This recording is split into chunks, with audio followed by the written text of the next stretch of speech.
के सवाल पर, श्रम कानून के सवाल पर बोकारो स्टील प्लांट में यह पहला संगठन होगा जो बोकारो स्टील प्लांट की जो धरती है, जो उसका गोलंबर है, वो अपनी बात को रख रहा है।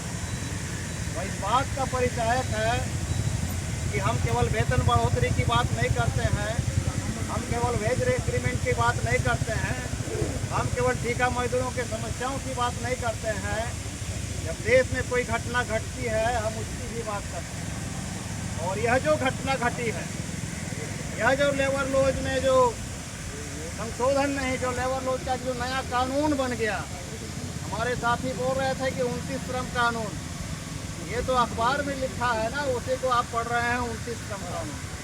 हमारा जो कानून था देश के संविधान में, उसमें 44 श्रम कानून है।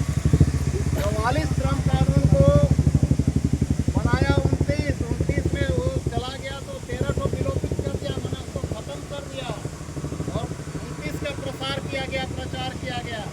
और आज हमारे भी मन में ये बैठ गया कि 29 को श्रम कानून था पहले, लेकिन हमारा श्रम कानून 44 को मिला हुआ था। 44 से 29 और 29 से बन गया 4, बचा क्या? जब हम कोड ऑफ कंडक्ट की बात करेंगे, जब हम लोग वेजेस की बात करेंगे, जब हम लोग प्रिंसिपल एक्ट की बात करेंगे और इस तरह से हमारा जो बोनस एक्ट की बात करेंगे, या तमाम इसी तरह के एक्ट बने हुए हैं, इन तमाम एक्टों को बोला कि हम संशोधन करते हैं, सुधार करते हैं, सरल करते हैं। और सरल करने का मतलब है कि एक एक कानून से आपको विलुप्त किया जा रहा है, एक एक कानून से आपको दूर किया जा रहा है। वो जो आपका सोशल सिक्योरिटी है, वो सेक्सुअल सिक्योरिटी बोल करके कोई चीज़ नहीं रहेगी। इस बात को हमको आगाज करने के लिए आपके बीच में आए हैं।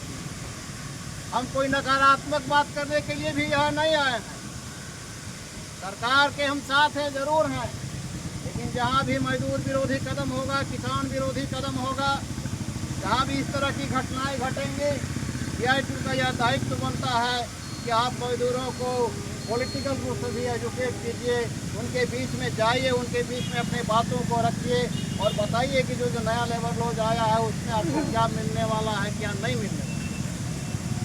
इस कानून में जो भ्रम की स्थिति डाल करके रखी है, उसमें कहीं इस बात को नहीं बताया गया है कि आपके काम के घंटे क्या होंगे।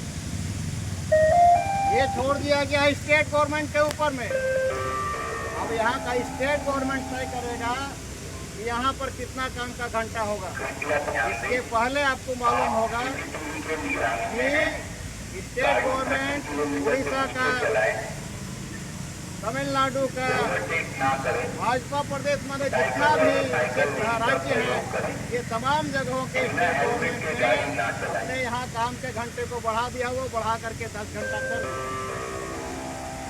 बगल के स्टेट में ज़्यादा दूर जाने की नहीं है, पता कर लीजिए। तो जब एक स्टेट अपना काम का घंटा को बढ़ा देगा तो उसका इफेक्ट सब जगह आएगा। और आप जिस प्लांट में काम करते हैं, यह पब्लिक सेक्टर है। पब्लिक सेक्टर का जो प्लांट है दिल्ली सरकार के अधीन में आती है। दिल्ली सरकार के अधीन में हमारा कारखाना है और दिल्ली की सरकार ने नया लेबर लॉज बना दिया है, वो कानून का रूप ले चुका है। कोरोना की आड़ में संसद में इन्होंने कानून को पारित करवाया, राज्यसभा से, लोकसभा से, और पारित करके चुपके पूरे देश में यहाँ कोरोना के आड़ में पास करवाया। और आज पिछले दिनों ही जो आपने हमारे तारीख बताई 21 तारीख को पूरे देश में कानून के रूप में लागू कर दिया। इसका मतलब है कि आपके ऊपर वो नियम कभी भी लागू हो सकता है। दूसरी जो बात है, जो सोशल सिक्योरिटी की जो बात हम करते हैं, सोशल सिक्योरिटी क्या है? सोशल सिक्योरिटी का मतलब है हमको PF मिलता है, पेंशन मिलता है, ग्रेजुएटी मिलता है, हॉस्पिटल की सुविधा मिलती है, बच्चों को पढ़ाई के लिए स्कूल मिलता है, रहने के लिए क्वार्टर मिलता है। ये तमाम जो चीज़ें हैं, इसको हम सोशल सिक्योरिटी के रूप में जानते हैं। लेकिन आपको मालूम है जो नया कानून बना है, कानून में सोशल सिक्योरिटी तो बहुत रखा है। अब तो एक नया चीज़ बोल रहा है कि ग्रेजुएटी 1 साल काम करने के बाद भी आपको ग्रेजुएटी मिलेगा। लेकिन हम पूछना चाहते हैं क्या 5 साल का जो कानून पहले था कि 5 साल काम करने के बाद ग्रेच्युटी मिलेगा, क्या क्या एक भी यहाँ का जो ठेका मजदूर खड़ा है बताएंगे कि किसको किसको ग्रेच्युटी मिलता है? क्या इनका काम किया हुआ 5 साल यहाँ काम नहीं किए हैं?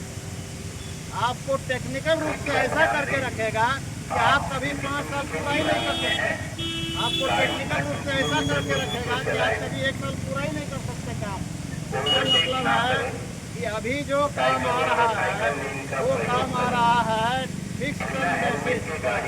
फिक्स टर्म का मतलब होता है कि आपके मोबाइल में ऐप आएगा और उसमें काम आएगा। पूरे देश में वर्कर्स का, लेबर्स का डाटाबेस बन रहा है। उसमें आपको डाला जाएगा और आपको 10 दिन का काम, 20 दिन का काम, 2 महीना का काम, 2 साल का काम, 5 साल का काम, इस तरह का काम आएगा, जिसको हम लोग पहले से आगाह करते आ रहे थे। फिक्स टर्म एम्प्लॉयमेंट होगा और फिक्स टर्म एम्प्लॉयमेंट में सोशल सिक्योरिटी नहीं के बराबर होगा। और उसमें जो आज 60 साल की नौकरी की जो हम लोग बात कर रहे हैं, ये आने वाला समय में एक सपना के बराबर होगा। आने वाला समय में 60 साल का जो परसेप्शन है इसको खत्म करना। हम इस बात को इसलिए भी बोलना चाहते हैं उदाहरण देकर के, आपके पूरे भारत में एनटीपीसी के 92 कारखाना है। एनटीपीसी के 92 कारखाना में जो वहाँ का परमानेंट वर्कर है कितना है मालूम है? 4500। और वहाँ पर ऑफिसर कितने हैं मालूम है? 15000। और वहाँ पर ठेका मजदूर कितने हैं मालूम है? वहाँ का ठेका मजदूर है लगभग 1,25,000। तो इस बात को समझिए कि कोई भी मैनेजमेंट या कोई भी कारपोरेट जिसको आप अडानी, अंबानी, जिंदल के नाम से जानते हैं, वो अधिक पैसा दे करके ऑफिसर तो रख लेगा, लेकिन अधिक पैसा दे करके परमानेंट वर्कर 60 साल वाला नहीं रखेगा। और जो सबसे शोषण का जो सबसे बड़ा हथियार है वो कॉन्ट्रैक्ट वर्कर होगा, डेली वेजेज वर्कर होगा। क्योंकि आप तो जानते हैं कि यदि बिजली का दाम बढ़ेगा देना पड़ेगा, कोयला का दाम बढ़ेगा देना पड़ेगा, रॉ मटेरियल का दाम बढ़ेगा देना पड़ेगा। सबसे जो आसान तरीका है कटौती करने का वो मजदूरों का तनख्वाह है, वो साथियों एक बात बहुत दुख के साथ बोलना पड़ेगा। आज़ाद भारत के 75 साल के बाद इस देश के लिए अशफाकुल्लाह खान ने, भगत सिंह ने, चंद्रशेखर आज़ाद ने और ऐसे नौजवानों ने, हजारों हजार नौजवानों ने जिसने कुर्बानी दी, जो सपना दे करके देश को आज़ाद किया कि मेरा देश जो होगा एक समाजवादी देश होगा, यहाँ गैर बराबरी नहीं होगी, वोट देने का राइट सबको इक्वल होगा, कमाने खाने का रास्ता सबको बराबर का सौभाग्य मिलेगा।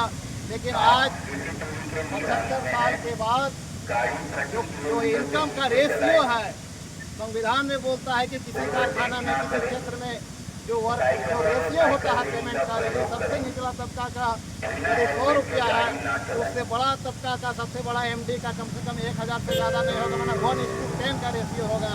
लेकिन आप बोकारो के प्लांट में पता कर लीजिए कि ठेका मजदूर कितना कमाता है और यहाँ का DI का कितना। तो हम कहीं ना कहीं संविधान के दायरे में रहते जरूर हैं, लेकिन संविधान का दिल्ली जरूर उड़ाते हैं। और इस आज़ाद भारत में जो स्टैंडर्ड ऑफ लिविंग होना चाहिए, जो जीवन का स्तर ऊंचा उठना चाहिए, आज हम देखते हैं कि वो और नीचे हो रहा था। जब हम 90, 92, 93 में ज्वाइन किए थे, उस समय भी साइकिल का रेला आता था, लेकिन वो साइकिल का रेला में परमानेंट वर्कर आते थे, 60 साल की नौकरी की गारंटी होती थी। लेकिन आज वही साइकिल का रेला तो प्लांट में घूमता है, लेकिन उसकी नौकरी की जो गारंटी नहीं होती, जिसे आप ठेका मजदूर के नाम से जानते हैं। तो ये जो विसंगति आई है और इस तरह का जो बात आया है, इसका मतलब हम देश को आगे ले जा करके नहीं ले जा पाए हैं। कहीं ना कहीं हम जाति के नाम पर, धर्म के नाम पर, क्षेत्र के नाम पर, बहुत सारे नाम पर हम बटे हुए हैं। आइए इन फटने वाली तमाम शक्तियों के साथ एकजुट होकर के मुकाबला करें। और जो केंद्र की जो मोदी सरकार जिसने नया श्रम कोड को लागू किया है और जिस तरह से किसानों ने अपना बलिदान दे करके 700 से अधिक किसानों ने, हमारे साथी बता रहे थे, अपना सर्वस्व सवार कर दिया, उसको जाने के रास्ते में किस तरह से कच्चे तारों को लगाया गया, बेड़ियों को लगाया गया, लेकिन वे दिल्ली तक पहुँचे और पहुँच करके अपनी आवाज़ को बुलंद कीजिए करे। हम आने वाला समय में हमारा आंदोलन और तीखा होगा, सरकार को झुकने को मजबूर करेंगे, क्योंकि किसान और मजदूर दो ही वर्ग होता है। किसान यदि खेत में अन्न नहीं उपजाएगा तो हम खा नहीं सकते हैं, खाना नहीं मिलेगा। और मजदूर यदि कारखाना में काम नहीं करेगा, कारखाना बंद हो जाएगा तो तमाम कारपोरेट, चाहे वो अडानी हो, अंबानी हो, जिंदल हो, मित्तल हो और पब्लिक सेक्टर की शेयर के साथ इसको घोषणा करने को मजबूर होना पड़ेगा। आपके अंदर ये ताकत है, आपको इस ताकत को, अपने ताकत को पहचानने की जरूरत है। आइए इस ताकत को पहचाने, सबको एकजुट करें और जो नया लेबर रोज है उसका हम कड़ा विरोध करते हैं। आने वाला समय में यदि कानून तोड़ने की भी बात हुई, हम कानून को बार बार तोड़ेंगे। इन्हीं सब